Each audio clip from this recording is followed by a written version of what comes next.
नमस्कार मित्रांनो, प्रॉस्परटेक यूट्यूब चॅनलमध्ये मी हर्षल आपलं स्वागत करतो.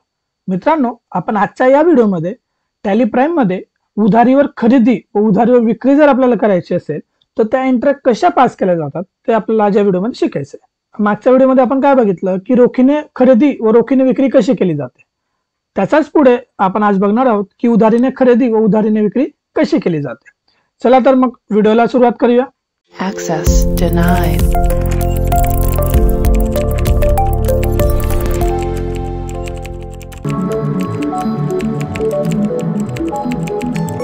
Access granted.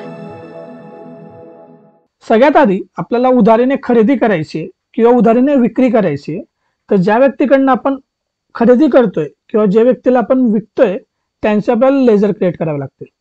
त्याच्यासाठी आपण क्रिएट मध्ये जाणार. क्रिएटला गेल्यानंतर लेजर एंटर केलं.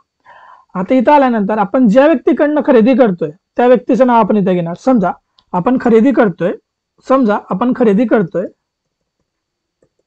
सप्लायर एक कडनं. इथं जे काय त्याचं नाव असेल, त्यांच्या शॉपचं जे काय नाव असेल ज्याच्याकडनं तुम्ही विकत घेतात ते नाव आपण इथं घेणार. आपण एक्झाम्पल म्हणून तर सप्लायर 1 घेतलंय. आता जो व्यक्ती आपल्याला उधारीने सामान देत असेल, ज्याच्याकडनं आपण खरेदी करतो, त्याला म्हटलं जातं संडे क्रेडिटर्स. म्हणून तो येणार आपल्या ह्या ग्रुपमधून संडे क्रेडिटर्सच्या टाईपमध्ये. इथून आपण संडे क्रेडिटर सिलेक्ट करायचं आणि एंटर करायचं. Enter enter enter.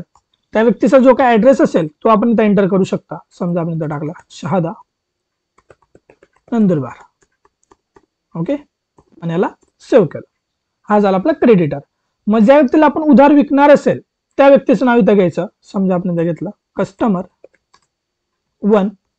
हा येणार आपला अंडर संडे डेटा टाईप मध्ये. आपण समजा Shahada Nandurbar. Enter enter enter enter enter enter enter enter save केलं. या पद्धतीने आपण लेजर बनवून घेतले. आता बाहेर जाण्यासाठी एस्केपने बाहेर आलो. आता इकडे आल्यानंतर आपल्याला काय करायचंय, सगळ्यात आधी आपल्याला खरेदी करायची आहे उधारीवर. कोणाकडनं? सप्लायर 1 कडनं. त्याच्या आधी आपण काय करू, आपलं बॅलन्स शीट बघू. आपण बॅलन्स शीटला आलो. इथं बॅलन्स शीट जर आपण चेक केलं, बघा आपला काय प्रॉफिट झालाय 2000 असा. आपल्याकडे कॅश मध्ये 22,000, संडे डेटर मध्ये काहीच नाही दिसत आहे आणि त्या क्रेडिटर मध्ये पण काहीच नाही दिसत आहे. बरोबर. आता आपण काय करतोय, उधारीने खरेदी करतोय. खरेदी करतोय म्हणजे काय करतोय, परचेस करतोय. मग वाउचर्स मध्ये जायचं आणि या ठिकाणी आपण घेणार परचेस वाउचर. परचेसला आल्यानंतर चेंज मोड ॲज वाउचर. इथं काय सप्लायरचा जो काही इनवॉइस नंबर असेल तो एंटर करायचा. कोणाकडनं खरेदी करतोय आपण, तर सप्लायर कडनं खरेदी करतोय. मग इथं येणार सप्लायर 1. समजा त्यांनी आपल्याला 5,000चा माल उधार दिला. मग या ठिकाणी आपण घेतलं 5,000. आता इथं आपण काय करतोय, नवीन बिल पास करतोय. म्हणून इथं येणार आपला न्यू रेफरन्स. ज्यावेळेस मागच्या बिलाबद्दल आपण काही डिटेल्स करणार असेल तर अगेन्स्ट रेफरन्स, ऍडव्हान्स मध्ये पेमेंट असेल तर ऍडव्हान्स, हे आपण करू शकतो. सध्या आपण काय करतोय, नवीन आहे म्हणून न्यू रेफरन्स. आपण त्यांना पेमेंट जी क्रेडिट दिवस आहे ते किती घेतोय आपण त्यांना म्हटलंय की आपण 8 दिवसात पेमेंट देऊन देणार. मी इथं घेतलं आपण 8 डेज. Enter enter. कशासाठी खर्च होतोय आपला, तर परचेससाठी. म्हणून डेबिट साईडला आहे आपलं purchase account. Enter enter enter. File save केली. एस्केपनं बाहेर आलो.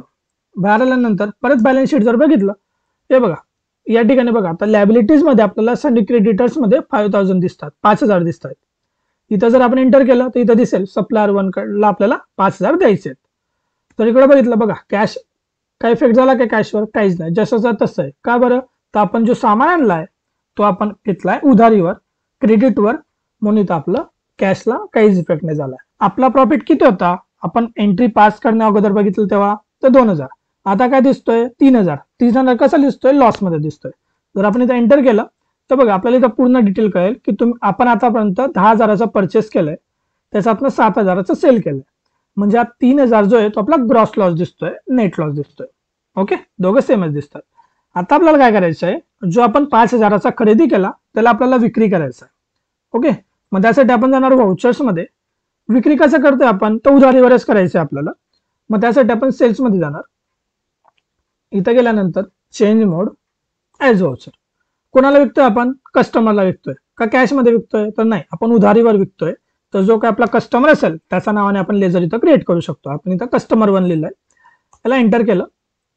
एंटर एंटर एंटर करायचं किंवा इथं सेव्ह करण्यासाठी कंट्रोल ए प्रेस केलं तरी डिटेल्स सेव्ह होतात. इथं आल्यानंतर समजा आपण विकलं 7,000ला, लमसम आपण पकडू की आपण 7,000ला संपूर्ण सामान विकून दिला. एंटर. नवीन बिल आहे म्हणून न्यू रेफरन्स. आपण त्याला सांगितलं की तुम्हाला 4 दिवसात पैसे देऊन टाकतो. माफीचा घेतला, क्रेडिट डेज 4. एंटर केलं. सेल्स वाउचर मध्ये क्रेडिट होणार. Enter enter enter. एस्केपने बाहेर आलो. बॅलन्स शीट जर बघितलं, बघा इथं 5,000 दिसत आहे, इथं 7,000 दिसत आहे डेटर्स मध्ये. आणि इंटर केलं, हे बघा कस्टमर कडनं आपल्याला 7,000 घ्यायचे. कॅशला काहीच इफेक्ट झालेला नाही आपला, आणि आपला प्रॉफिट दिसतोय 4,000 रुपये. या 7 मध्ये जर आपण गेलो तर बघा इथं दिसेल आपण टोटल परचेस केलंय 10,000चं आणि एकूण सेल्स केलंय 14,000चं.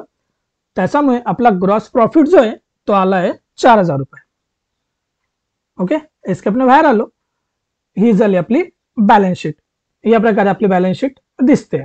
आपण जे काही मागच्या व्हिडिओमध्ये केलं होतं सेम तसंच केलंय, फक्त कॅशच्या ऐवजी आपण ज्या व्यक्तीकडनं उधारीने सामान घेतोय त्या व्यक्तीच्या आपण लेजर सिलेक्ट केलं, आणि विकण्याच्या वेळेस सेल्स करण्याच्या वेळेस जिथं आपण कॅश घेतलं होतं तिथं ज्या व्यक्तीला आपण विकतोय त्याच्या नावाचं आपण लेजर सिलेक्ट करणार, म्हणजे संडे क्रेडिटर अँड डेटर्स. या प्रकारे आपण उधारीवर टॅलीमध्ये परचेस अँड सेल्सच्या एंट्री आपल्याला पास करता येतात. जर तुम्हाला याच्यामध्ये काही प्रश्न असतील तर कमेंट सेक्शनमध्ये विचारा. जर तुम्हाला व्हिडिओ आवडला असेल तर लाईक करा. व्हिडिओमधली माहिती तुम्हाला महत्त्वपूर्ण वाटली असेल तर व्हिडिओला जास्तीत जास्त शेअर करा. आणि असेच नवीन नवीन व्हिडिओ बघण्यासाठी व त्याचे अपडेट्स आपल्या मोबाईलला मिळवण्यासाठी चॅनलला सबस्क्राईब करायला विसरू नका. धन्यवाद.